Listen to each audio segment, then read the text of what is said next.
All successful salespeople really need to build strong long-term relationships with clients and keep working on that to really drive their business. And today I've invited Martin Betts, who has an Elders franchise, to come and talk to us, because we find him really popular in class in sharing experiences about how to build relationships and how to build business. So Martin, welcome. Thank you. Thanks, Emma. Martin, I'm going to start right up front and asking you about building those relationships. What have you found works? What doesn't?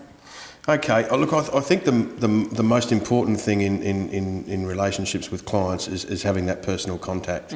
I think in years gone by, without the technology that's available to us now, a lot of salespeople, I believe, are getting lazy. It's easy just to give someone a text message or send them a quick email, when I believe it should be face to face. So go around there, sit down, as if we're doing now, and sit down face to face, have a cup of tea and just a good old chat, not so much go through what's been happening or what hasn't been happening, or what they're about to do, but how do they feel about the whole thing. And I think if you build that rapport face to face, you can't do that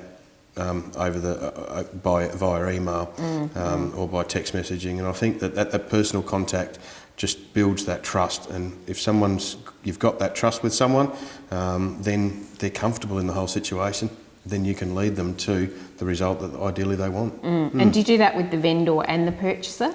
Oh yes, certainly. I think the vendor relationship can start, up to 7 years before they decide to actually sell, through database, through getting those contacts initially and staying in touch. And do you find a lot of your purchasers become vendors because you invest that type of time with them? Well, that's the idea, and the ultimate game would be to get 100% repeat business from all your clients. Yeah, and I think salespeople, when starting out, do need to get that bank of people up. But the repeat clients, because they will sign with you as a vendor when they go to sell down the track, because of the relationship they've had with you initially, because you've handled the whole sales process and their purchasing process a lot more comfortably. And talking about what doesn't work, do you find that you can really force a relationship sometimes and that backfires on you, or?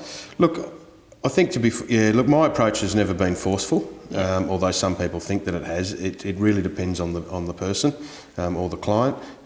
Sometimes people like someone that, in the past I've lost business from being too nice. I've been told that, look, you're too nice. We wanted someone with a bit of perhaps mongrel about them. So it really depends on the person, and I think it's up to the salesperson to judge what pace the client's willing to work with. And you've got to be a really good judge of that. Do I put pressure on here, or do I help them make a decision and persuade them, or do I just ease off a bit and wait till they're really comfortable with it? And that's something that you really have to judge on a individual basis, isn't it? That's right, and I think you can. What doesn't work is if you don't read it correctly, and it's all about reading the client and finding what pace that they're ready to approach with.